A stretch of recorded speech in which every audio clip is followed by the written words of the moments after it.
हमसे तो अच्छा पशु है। लेकिन बाबा जी ने, तुलसी बाबा ने इस शब्द को लिखा कि मनुष्य ही एक प्राणी है इस धरती पर कि वह हंस सकता है। किसी भी प्राणी को यह चीज नहीं मिला है कि वो हंस ले, लेकिन यह हंसी हमें दूसरे की बुराई के ऊपर हंसी आ रही है। यह हंसी मुस्कान, किसी को हंसा देना, आप कहते हैं कि 24 घंटे में एक बार भी हंस लेना, ये दवा है। कोई बीमारी नहीं, आपको हार्ट अटैक नहीं हो सकता, आपका ब्लड प्रेशर नहीं बढ़ सकता, आपको शुगर नहीं हो सकता। अगर आप बार बार हंसते हैं, बार बार आपके चेहरे पर मुस्कान है, इस बीमारी से आप अलग रहेंगे। 90% लोग परेशान हैं, अपने परिवार में परेशान हैं, किसी दूसरे के परिवार से परेशान नहीं है, अपने परिवार में परेशान है।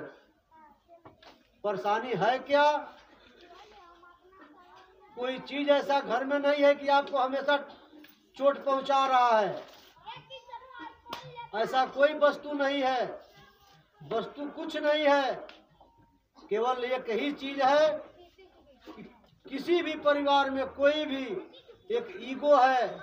सारे लोग अपनी बात मनाने की चक्कर में पड़े हुए हैं कि मेरा बात माना जाए, हम उनका नहीं सुनेंगे, हम जो कह रहे हैं वही सही है। यही परिवार में लगा हुआ है, चाहे वो सास हो या बहू हो या पिता हो या पुत्र हो। अगर आपने कह दिया कि खेत में ये काम है, चलो कर लिया जाए, आज नहीं कल होगा। कल होगा कि नहीं होगा, लेकिन आपकी बात नहीं रहेगी। आप गुस्सा में उठाते हैं अपने काम का सामान लेके खेत में पहुंच जाते हैं, अकेले गुस्सा से काम करते हैं, प्यास लगती है, भूख लगती है, बीमारी का कारण है। घर पर आते हैं, 4 बार पानी मांगेंगे, बेटी और बहू टीवी के पास बैठी हैं, कौन पूछता है आपको? यही पूजा हो रहा है, संसार में यही धर्म मान लिया गया है, इसी को जाति मान लिया गया है, इसी का मजहब मान लिया गया है।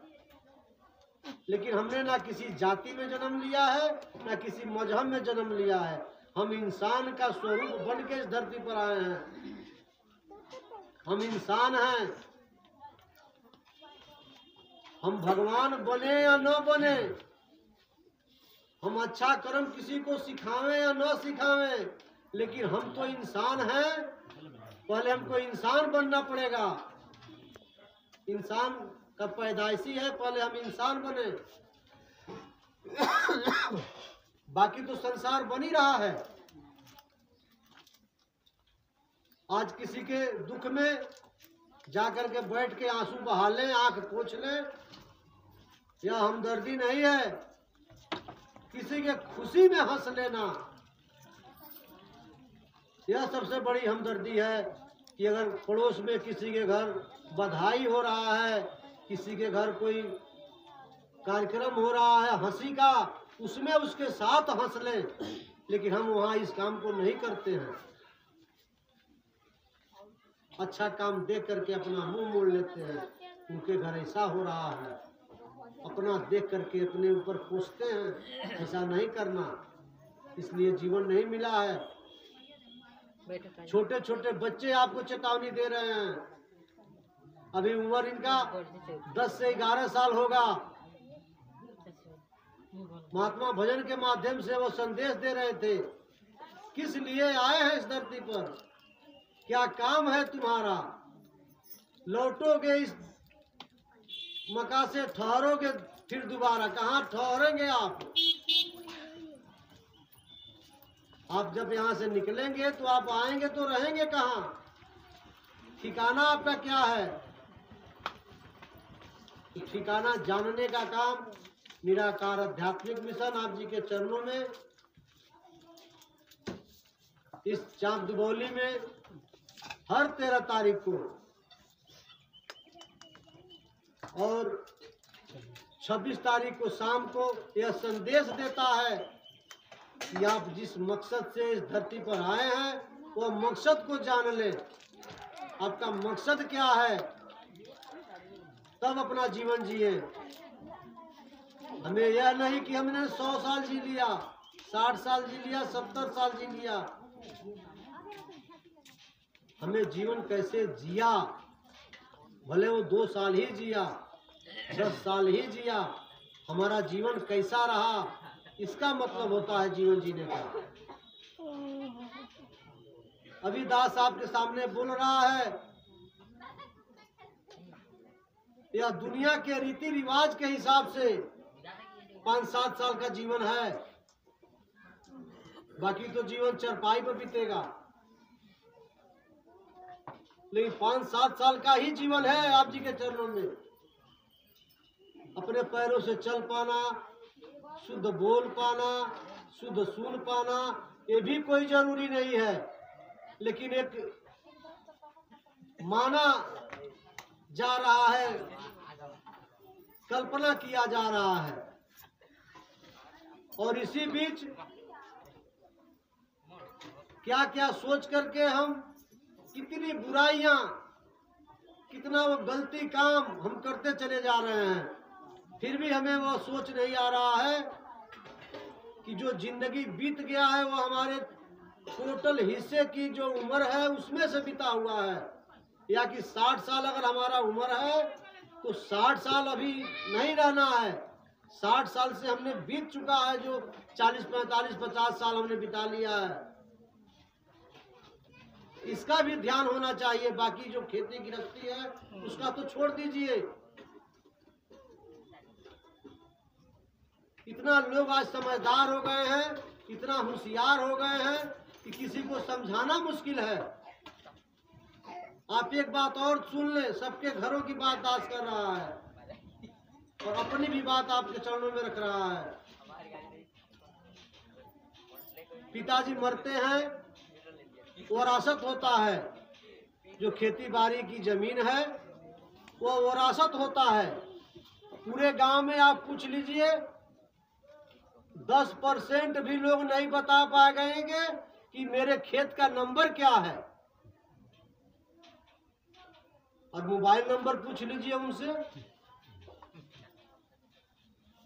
कोई रिश्तेदारी नहीं होगी जहाँ का, कोई मित्र नहीं होगा वहाँ का, कि उनका नंबर उनके पास नहीं होगा। लेकिन खेत का नंबर किसी के पास नहीं है। 3 अंक का होगा, 4 अंक का होगा, नंबर बहुत होगा तो किसी को याद नहीं रहता। और हम कह रहे हैं कि समझदारी है, हम होशियार हो गए, समझदार हो गए, हम बीए पढ़ रहे हैं, बीटेक कर रहे हैं, एमटेक कर रहे हैं। करो, शुक्र है। छोटी सी चीज है, इसको हम नहीं जानते और इसी के पीछे हर्षा गणासा चला लेते हैं। मेरा है वो, एक बीते डनार के लिए वो मट्टी काटने के लिए, मार करने के लिए तैयार हो जाते हैं। उसका नंबर हमें पता नहीं है। कितना हम समझदार हो गए, कितना होशियार हो गए। आज देख लें, व्रत त्योहार भी देख लें आप अपने गांव में, अपने घर में 15 से 20 दिन नहीं बीत रहा, एक त्योहार आ रहा है। 15 से 20 दिन नहीं बीत रहा है, एक कार्यक्रम घर में हो रहा है। ये जन्मदिन है, सालगिरह है, तो एक फला डे है, और उस सामान का व्यवस्था करने के लिए ही झगड़ा हो जाता है। सामान जुटाने के लिए ही झगड़ा हो जाता है।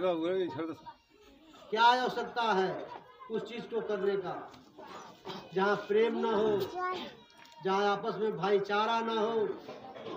हम तो दिखावा कर रहे हैं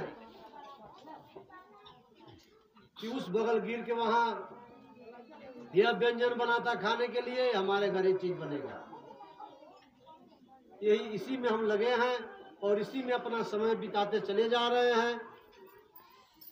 और किस काम के लिए यहाँ आए उस काम को ना कर रहे हैं, ना सोच रहे हैं, ना समझ रहे हैं। यह संदेश दे रहा है महात्मा, यहाँ माइक लगा करके महात्मा जी आपके चरणों में संदेश दे रहे हैं हर 13 तारीख को कि आओ प्रभु का दर्शन कर लो, कह दो सब इंसानों से। एक इंसान के लिए माइक नहीं लगाया गया है। जहां तक ये आवाज जा रही है, जिनके कानों में जा रहा है, सबको यह संदेश दिया जा रहा है कि प्रभु परमात्मा जानने योग्य है, इसको जाना जा सकता है और जान के ही अपना जीवन जिए।